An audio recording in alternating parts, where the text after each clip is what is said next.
সফরের বর্ণনা করতে গিয়ে সর্বপ্রথম আলোচনা শুরু করেছেন সুবহানাল্লাযী আসরা বিআবদি। সর্বপ্রথম শব্দটা হচ্ছে সুবহান। আমরা আশ্চর্যজনক কোনো কিছু শুনলে কি বলি?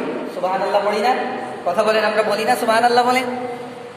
আল্লাহ সুবহানাহু ওয়া তাআলা এই আলোচনা শুরু করার সময় সুবহান শব্দ ব্যবহার করেছেন। একটি কারণ হলো যে এরপরে যে ঘটনা তিনি বর্ণনা করবেন ওটা বড় আশ্চর্যজনক, তাই সুবহানাল্লাহ। তাই কি? জুড়ে বলেন সুবহানাল্লাহ।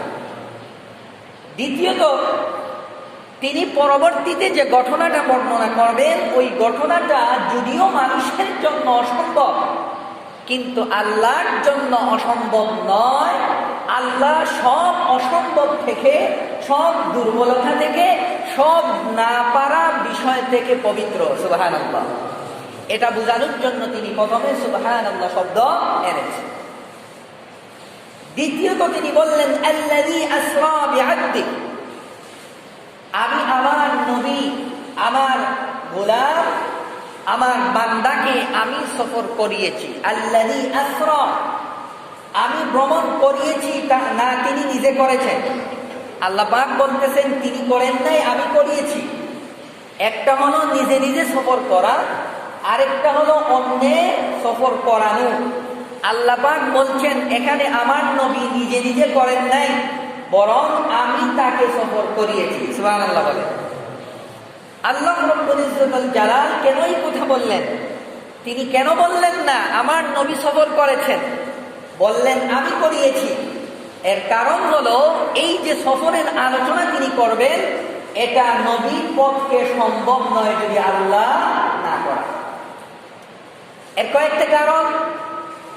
পৃথিবীবাসী মানুষেরা মেরাজকে অস্বীকার করে কিছু যুক্তির কারণে।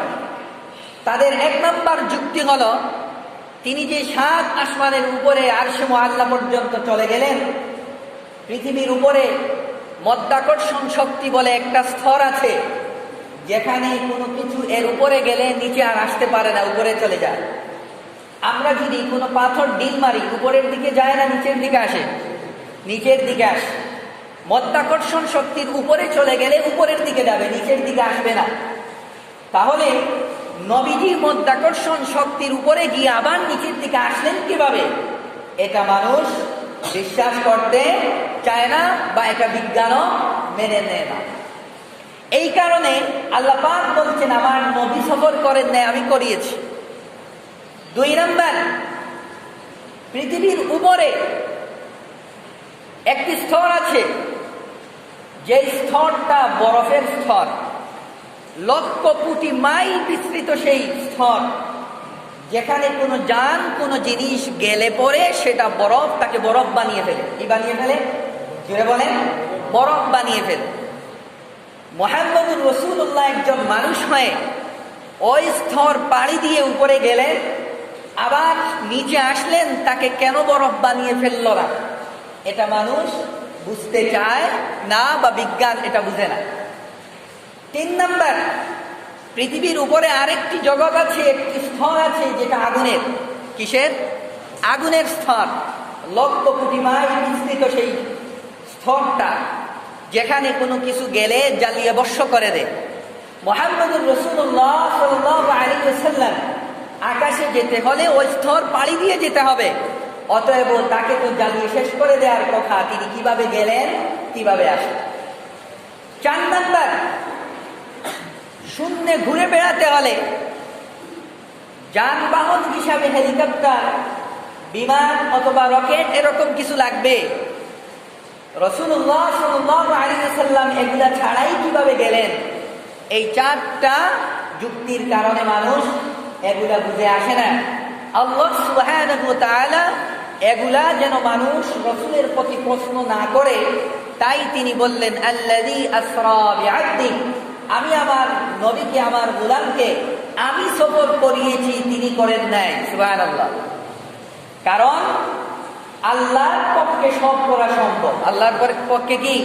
জোরে বলেন। এই যে মধ্যাকর্ষণ শক্তিটা দিল কে?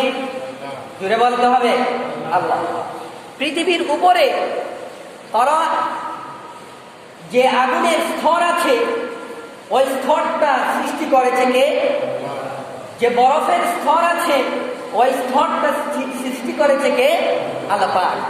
তাহলে যিনি আগুনের স্তর সৃষ্টি করতে পারেন, বরফের স্তর সৃষ্টি করতে পারেন, ওই আল্লাহ চাইলে আগুনের ক্ষমতা, বরফের ক্ষমতা কিছু সময়ের জন্য বিলুপ্ত করে দিতে পারেন। সুবহানাল্লাহ।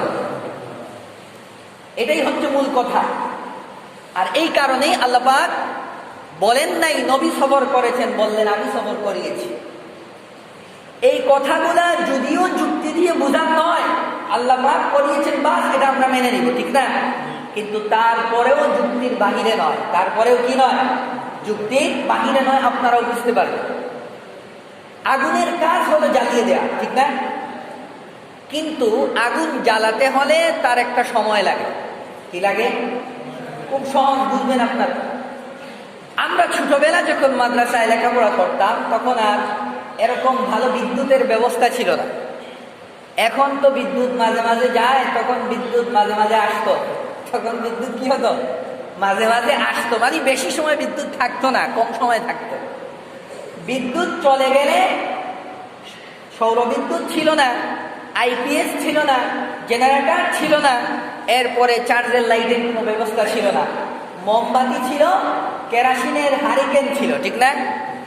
তো আমরা 2-3 জন ছাত্র একসাথে পড়তে বসলে একটা মোমবাতি সামনে রেখে বলতাম, এই দেখ মোমবাতির আগুনের ভিতর দিয়ে আমার আঙ্গুল নিয়ে যাব, পুড়াবে না। এরকম করেছেন কেউ? মোমবাতির আগুনের ভিতর দিয়ে আমার আঙ্গুল নিয়ে যাব, পুড়াবে না।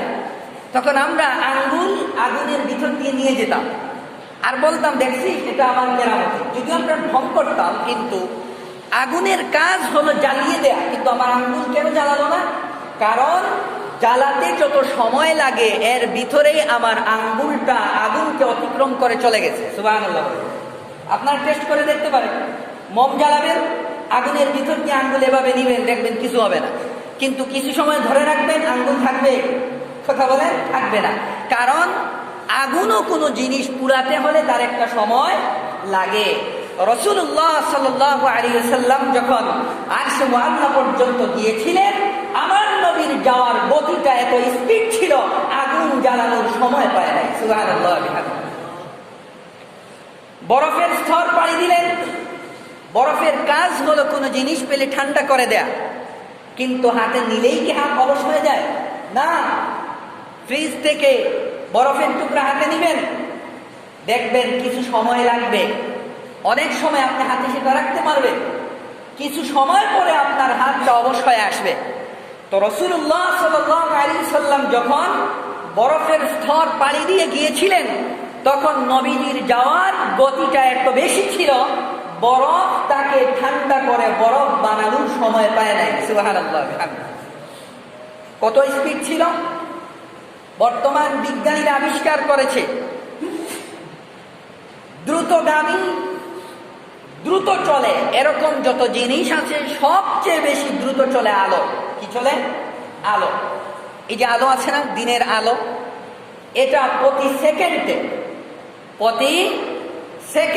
1,86,000 মাইল অতিক্রম করে। সুবহানাল্লাহ। 1 সেকেন্ড, ঘড়ির দিকে তাকান, 1 সেকেন্ড কত সময়? এর ভিতরে কত লক্ষ? 1,86,000 মাইল অতিক্রম করে এই আলো। সুবহানাল্লাহ। এর চেয়েও দ্রুতগামী হচ্ছে মানুষের চোখের আলো। মানুষ কোনো দিকে যখন তাকায়, তার সামনে যত জিনিস পড়ে সাথে সাথে সব দেখতে পায়। সুবহানাল্লাহ। এই যে আলোর গতি সেকেন্ডে 1,86,000 মাইল, এর চেয়েও আরো 1000 কোটি গুণ দ্রুত আমার নবী সাল্লাল্লাহু আলাইহি ওয়াসাল্লাম সফর করেছেন। সুবহানাল্লাহ। যার কারণে আগুন জ্বালানোর সময় পায় নাই, বরফ তাকে গলিয়ে দেওয়ারও সময় পায় নাই। সুবহানাল্লাহ পড়ে। এরপরে আল্লাহ পাক বললেন, আসরা বিআবদি, আমি আমার গোলামকে সফর করিয়েছি। নবী বলেন নাই। কি বলেন নাই? জোরে বলেন। আল্লাহ চাইলে বলতে পারতেন, আমি আমার হাবিবকে সফর করিয়েছি, আমি আমার নবীকে সফর করিয়েছি। না, আল্লাহ বললেন, আমি আমার গোলামকে সফর করিয়েছি। সুবহানাল্লাহ। কেন?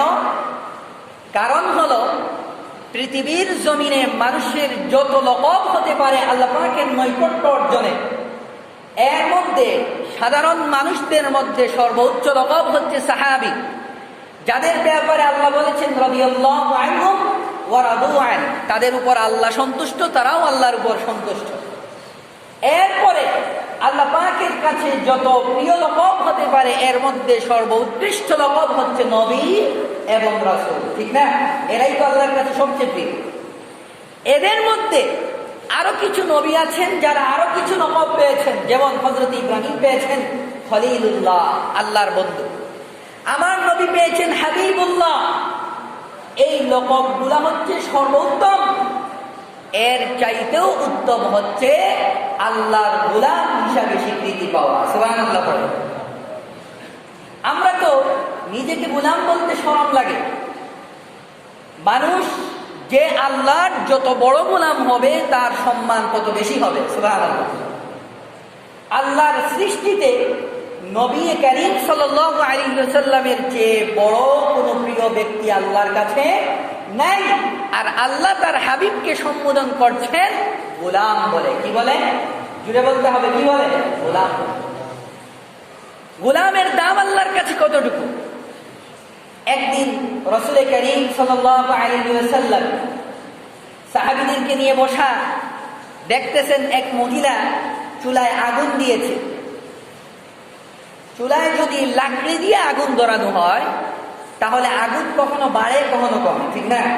গ্যাসের চুলার আগুন যতটুকু আপনি দিবেন পাওয়ার ততটুকুই থাকবে, কিন্তু লাকড়ি দিয়ে আগুন ধরালে কখনো আগুন বেড়ে যে পাত্রটা উপরে থাকবে তার ফাঁক দিয়ে বের হয়ে যায়, দেখেন না আপনারা? তো ওই মহিলা যখন আগুন বেশি হয়, ফাঁক দিয়ে আগুন বের হলে তার কুলের শিশু বাচ্চাকে সরিয়ে নেয় যাতে করে আগুন তার শরীরে না লাগে। আবার যখন আগুন চুলার ভিতরে ঢুকে যায় তার বাচ্চাকে আবার সামনের দিকে আনে। নবী করিম সাল্লাল্লাহু আলাইহি ওয়াসাল্লাম সাহাবীদের উদ্দেশ্য করে বলতেছেন, আমার সাহাবীরা দেখো একজন মায়ের কত মায়া তার সন্তানের প্রতি। চুলার আগুন যখন বের হয় মা তার সন্তানকে সরিয়ে নিয়ে আসে যাতে করে সন্তানের শরীরে আগুনের তাপ না লাগে। এই কথা শুনে ওই মহিলা বলতেছে, নবী গো, একজন মা তার সন্তানকে যতটুকু ভালোবাসে আল্লাহ কি তার গোলামকে এর চেয়ে কম না বেশি ভালোবাসেন? নবীজি বললেন, আমার আল্লাহ তার গোলামকে মায়ের চেয়েও হাজার হাজার গুণ বেশি ভালোবাসেন। সুবহানাল্লাহ। এবার ওই মহিলা বলেন, নবী গো, যদি এই কথাটা সত্য হয় যে আমার আল্লাহ প্রত্যেকটি গোলামকে একজন মা তার সন্তানকে যতটুকু ভালোবাসে এর চেয়ে হাজার গুণ বেশি ভালোবাসে, ওগো আল্লাহর নবী আমাকে বলেন, পৃথিবীর জমিনে এমন কোন মা কি আছে যে মা তার সন্তানকে আগুনে পুড়ে ফেলতে পারে? নবীজি বললেন, না না, এমন কোন মা নাই যে তার সন্তানকে নিজ হাতে আগুনে পুড়ে ফেলতে পারে। তখন ওই মহিলা বলে, ওগো আল্লাহর নবী, যদি তাই হয়ে থাকে তাহলে আল্লাহ তার গোলামদেরকে কিভাবে নিজের হাতে জাহান্নামে নিক্ষেপ করবেন? সুবহানাল্লাহ পড়ে। প্রশ্নটা সহজ না কঠিন? কথা বলেন না কেন? মানুষ জাহান্নামে যাবে কিনা? তো যদি আল্লাহ তার গোলামকে মায়ের চেয়ে বেশি ভালোবাসেন, তো মা তো তার সন্তানকে আগুনে পোড়াতে পারে না, আল্লাহ কিভাবে তার গোলামদেরকে আগুনে পোড়াবেন? সুবহানাল্লাহ। প্রশ্নটা করলো কিরকম? নবীজি মাথা নিচু করে বসলেন, জবাব দিতে পারছেন না। কি জবাব দিবেন? আল্লাহ রাব্বুল আলামিন হযরত জিবরিল আমিনকে পাঠালেন, বললেন, জিবরিল যাও আমার নবীকে বলে দাও, প্রশ্ন যতটুকু কঠিন মনে হচ্ছে জবাব তার চেয়ে আরো সহজ। আমার নবীকে বলে দাও, পৃথিবীতে যেমন কোনো মা তার সন্তানকে আগুনে পোড়াতে পারে না, ঠিক তেমনি ভাবে আল্লাহ তার কোনো গোলামকে জাহান্নামের আগুনে দিতে পারেন না। তবে শর্ত হলো ওই ব্যক্তিকে আল্লাহর গোলাম বলে স্বীকৃতি পেতে হবে। আল্লাহর গোলাম বলে স্বীকৃতি পেতে হবে। আপনি আল্লাহর গোলাম, এই স্বীকৃতিটা আল্লাহর কাছ থেকে আদায় করে নিতে হবে। বান্দা হয়েছেন, গোলাম হতে পারেন নাই। কারণ নবী করিম সাল্লাল্লাহু আলাইহি ওয়াসাল্লাম হাবিব হওয়ার পরেও আল্লাহর কাছে কাছে চাইলেন, আল্লাহ আপনি আমাকে গোলাম বলে স্বীকৃতি দেন। সুবহানাল্লাহ। এজন্য যে গোলাম হতে পারবে তাকে আল্লাহ কখনো জাহান্নামে পোড়াবেন না। সুবহানাল্লাহ। 3 নম্বর কথা হলো, আল্লাহ রাব্বুল আলামিন নবীজিকে যে আকাশে নিয়ে গেলেন, নিয়ে যাওয়ার আগে তাকে যেই রাস্তা দিয়ে অতিক্রম করাবেন, ওই রাস্তার যেভাবে অবস্থা, সেই অবস্থাকে মানিয়ে নেওয়ার মতো পোশাক অথবা তার শরীরকে তৈরি করার ক্ষমতা আমার আল্লাহ আছে না নাই? কথা বলেন। আমরা এখন যারা এখানে এসেছি শীতের কাপড় কেউ পরি নাই, কিন্তু এখন যদি আপনি কাশ্মীরে যান, আপনি কি এভাবে যাবেন না শীতের কাপড় পরে যাবেন? কথা বলেন দেখেন। ঠান্ডার দেশে যদি এখন আপনি সফরে রওনা হন, তো যে নিবে আপনাকে সেও বলবে আসার সময় একটা জ্যাকেট নিয়ে আসবে, বলবে না? কারণ এখানে প্রচুর ঠান্ডা। তো আল্লাহ রাব্বুল আলামিন তার হাবিবকে নিয়ে যাচ্ছেন, যেখানে আগুন সেখানে আগুন থেকে কিভাবে পাড়ি দিবেন, যেখানে বরফ বরফ থেকে কিভাবে পাড়ি দিবেন, ওই পোশাক তৈরি করেই তার হাবিবকে সফরে নিয়ে গেছেন। সুবহানাল্লাহ। আমাদের দেশে যে ফায়ার ব্রিগেড আছে, ফায়ার সার্ভিসের যে বাইরা আগুন নিভাতে আসে, তাদের পোশাক আর আপনার আমার পোশাককে সমান? কথা বলেন। যদি হয় তাহলে তার আগুন নিভাতে কি নিজেই পুড়ে মারা যাবে? তাদের পোশাকটা অন্তত 10 মিনিট আগুন পুড়ে না। সুবহানাল্লাহ।